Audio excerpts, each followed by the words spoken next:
تو آج تو ویسے بھی ہمارے معاشرے کا یہ المیہ ہے، جو شخص مشہور ہونا چاہتا ہو، لوگوں کے اندر واہ واہ چاہتا ہو، وہ دینی مسائل کے اندر اپنا اختلاف بیان کر دے تو یہ قوم اس کو بڑا عالم دین سمجھنا شروع کر دیتی ہے، چاہے وہ سب سے بڑا جاہل ہی کیوں نہ ہو، چاہے اس کو علم کی عین کا بھی علم نہ ہو، لیکن ہم لوگ چونکہ فی زمانہ یہ سمجھتے ہیں فلاں بندے کی آواز بڑی اچھی ہے تو وہ بڑا عالم دین ہے، فلاں بندے کا راگ بڑا ہے تو وہ بڑا عالم دین ہے، فلاں بندے کو لوگ بڑے سنتے ہیں وہ بہت بڑا عالم دین ہے۔ یہ چیزیں اس کے عالم ہونے کی دلیل نہیں ہیں کہ اس کی آواز اچھی ہے، اس کا ساز اچھا ہے، اس کا ترنم اچھا ہے، یا اس کو سننے والا مجمع زیادہ ہے۔ یہ اس کے حق پر ہونے کی دلیل نہیں ہے۔ حق پر ہونے کی دلیل یہ ہے کہ جو شخص گفتگو کر رہا ہے، آیا کہ اس کی گفتگو کہیں قرآن کے ساتھ تو نہیں ٹکرا رہی، احادیث مبارکہ کے ساتھ تو نہیں ٹکرا رہی، کہیں ایسا تو نہیں جس چیز کا یہ انکار کر رہا ہے حقیقت کے اندر وہ قرآن کا انکار ہو، یا حقیقت کے اندر وہ احادیث مبارکہ کا انکار ہو۔ اگر تو ایسی صورتحال ہے تو پھر ہمیں اس بات پر غور و فکر کرنا ہوگا کہ گفتگو کرنے والا کس حیثیت کا مالک ہے۔ آیا یہ جو گفتگو کر رہا ہے اس کی یہ گفتگو اپنے مقام کو صحیح پہنچتی ہے یا کہ نہیں پہنچتی؟ لیکن ہم چونکہ خود بھی علمی صلاحیت سے محروم ہیں، ہمارا معاشرہ بھی اس سے محروم ہے، ہم لوگ بس بندے کی ترنم دیکھتے ہیں، اس کا ساز راگ دیکھتے ہیں تو ہم بس فیصلہ کر لیتے ہیں فلاں بندہ بڑا عالم ہے۔ سیالکوٹ کے ایک مولانا ہیں، وہ گفتگو کرتے ہیں تو مجمع ہوتا ہے، ایک دن بیٹھے بات کر رہے تو لوگ کہتے ہیں بڑا عالم ہے،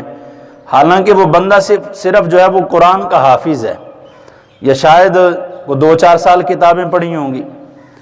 لیکن ہم چونکہ معاشرے میں جس میں رہتے ہیں نا، ہمارے ہاں علم کو نہیں سمجھا جاتا کہ علم کیا ہے۔ ہمارے ہاں جو علم کا معیار ہے وہ آواز ہے، علم کا معیار اچھی ترنم ہے، ٹھیک ہے، اچھی سریں جو لگا لیتا ہے وہ ہمارے نزدیک بڑا عالم سمجھا جاتا ہے۔ تو اسی طرح اس مسئلے میں بھی اختلاف رکھنے والے لوگوں نے یقیناً یہ چاہا کہ ہم جانے جائیں، لوگ ہمیں عالم کہیں، کس لیے کہ ہم دیدار خداوندی کی نفی کر رہے ہیں۔ انہوں نے یہ نہیں سوچا کہ ہم جو یہ دیدار خداوندی کی نفی کر رہے ہیں کہیں اس کا ذکر قرآن کی کسی نص سے ثابت تو نہیں ہو رہا، پیارے محبوب علیہ السلام کی احادیث مبارکہ سے ثابت تو نہیں ہو رہا۔ تو اگر اس بات پر تھوڑا سا وہ غور و فکر کرتے، تدبر کرتے تو پھر یہ بات سمجھ میں آتی کہ مشکل ترین الفاظ بولنا آسان ہے لیکن علم کو سمجھنا تھوڑا سا مشکل ہے۔ ہم چونکہ دیکھتے ہیں فلاں بندہ بڑا، بھائی سانو سمجھ نہیں آئی، اس مولوی نے بڑے بڑے لفظ بولے نے، بھائی بڑے الفاظ بولنے سے اردو کے اندر آپ چلے جائیں تو اردو لغت میں مشکل ترین الفاظ کا ذخیرہ بھی موجود ہے، اور اسی اردو زبان کے اندر آسان ترین الفاظ بھی موجود ہیں۔ میں اکثر اوقات بلکہ میں تو مجمع میں گفتگو ہی بڑے سادہ الفاظ میں کرتا ہوں، کس لیے؟ تاکہ میرے سامنے بیٹھنے والے سامعین کو مسئلے کی اچھی طرح سے سمجھ آ جائے۔ چونکہ میں سر تو نہیں سنانا چاہتا نا، میں آپ کے سامنے کوئی اپنا سکہ تو نہیں مروانا چاہتا، میں تو فقط یہ چاہتا ہوں میرا خدا راضی ہو جائے اور سونا مصطفیٰ راضی ہو جائے۔ تو جب یہ بات ان کی ہم کریں گے تو پھر الحمدللہ ہمارے علم کا بھی فائدہ ہوگا، ہمارے عمل کا بھی ہمیں فائدہ ہوگا۔ تو اگر ہم فقط دنیا داری رکھنے کے لیے لگ جائیں کہ میری آواز پہ لوگ واہ واہ کہتے ہیں کہ نہیں کہتے، میرے مشکل الفاظ بولنے پہ لوگ سوچ میں پڑتے ہیں کہ نہیں پڑتے،